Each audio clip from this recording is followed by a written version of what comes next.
আসসালামু আলাইকুম my to family, welcome house wife cooking recipe and blog channel. আজ আমি আপনাদের সাথে শেয়ার করব খুবই সহজ পদ্ধতিতে সুজির হালুয়া। তো সুজির হালুয়া বানানোর জন্য এখানে আমি কড়াই বসিয়ে দিয়েছি। তা কড়াইয়ের মধ্যে একদম বাড়িতে বানানো গাওয়া ঘি আমি 2 চামচ মতো দেব। তো আপনাদের কাছে যদি গাওয়া ঘি না থাকে তাহলে এখানে ব্যবহার করতে পারেন, সাদা তেল ব্যবহার করতে পারেন। তারপর এটির মধ্যে আমি বাড়িতে থাকা কিছু সামান্য ড্রাই ফ্রুট দিলাম, সেটি আপনাদের ইচ্ছার উপর নির্ভর করে। আমি এখানে পেস্তা দিয়েছি, কিছুটা আলমন্ড দিয়েছি, কাজু দিয়েছি, কিশমিশ দিয়েছি। তো ভালো করে ড্রাই রোস্ট করার পর এখানে আমি সুজিটি দিয়ে দিলাম। সুজিটি দিয়ে ঘিয়ের মধ্যেই ভালো করে ভাজতে থাকবো ম্যাক্সিমাম 10 মিনিট মতো, যতক্ষণ না সুজি থেকে সুজির কালারটি পরিবর্তন হয়ে আসছে। বিশ্বাস করুন, আমি এই সুজির হালুয়াটা অনলি 2 মিনিটে বানিয়েছি।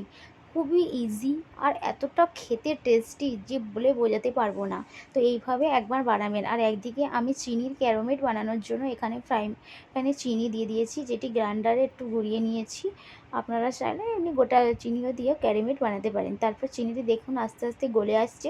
তো একদম লো ফ্লেমে আস্তে আস্তে চিনিটি আমি ক্যারামেল তৈরি করব, কারণ জোর দিলে তাহলে এটা শক্ত হয়ে যেতে পারে। তো আস্তে আস্তে যতক্ষণ না চিনির কালারটি পরিবর্তন হচ্ছে, এভাবে আমি চিনিটি নাড়তে থাকবো।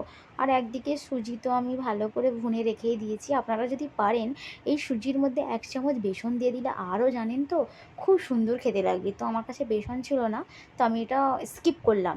আপনারা দিবেন। তারপর এখানে আমি 1 কাপ মতো দুধ দিয়েছি। এখানে আমি বেশি দুধ ব্যবহার করব না।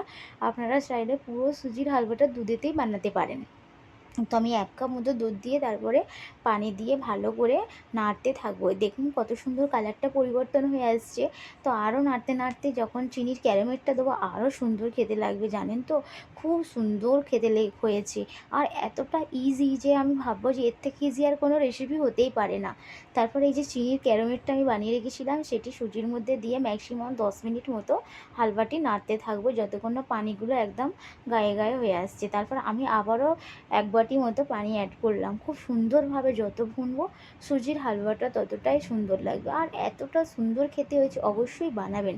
অনেক দিন পর আজ আমি ভিডিও নিয়ে হাজির হয়েছি, কারণ একটু কারণের জন্য আমি ভিডিও ছাড়তে পারিনি। তারপর আবারও আমি এখানে গাওয়া ঘি অ্যাড করলাম। তো আপনাদের কাছে যদি গাওয়া ঘি না থাকে বাটার দিতে পারেন, বাটারও যদি না থাকে তাহলে সাদা তেল দিতে পারেন। আর এখানে সুজির হালুয়াটা একদম রেডি হয়ে গেছে, দেখে নিন মাশাআল্লাহ খুব সুন্দর দেখতে হয়েছে। আর সত্যি বলবো, দেখতে থেকে খেতে এতটা সুন্দর হয়েছে। আর আপনাদের কাছে যদি গোলাপ জল থেকে সামান্য অ্যাড করবেন। আর জানেন তো ফ্রেন্ড, আমি একটা জিনিস বলতে ভুলে গিয়েছিলাম, এখানে আমি 1 চিমটি মতো লবণ দিয়েছিলাম, যেটি আমি ভিডিওতে তোলা হয়নি, প্লাস বলতেও ভুলে গেছিলাম, তাই আমি বলে দিলাম।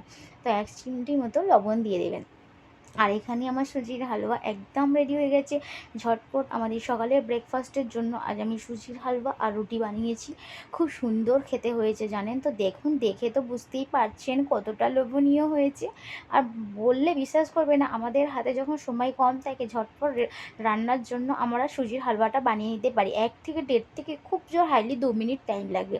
অবশ্যই বানাবেন, এইভাবে বানাবেন, খুব সুন্দর একটি সুজির হালুয়া রেডি হবে। আর ফ্রেন্ড, আমার ভিডিও যদি আপনাদেরকে ভালো লেগে থাকে প্লিজ লাইক করবেন, কমেন্ট করবেন, শেয়ার করবেন, সাবস্ক্রাইব করবেন।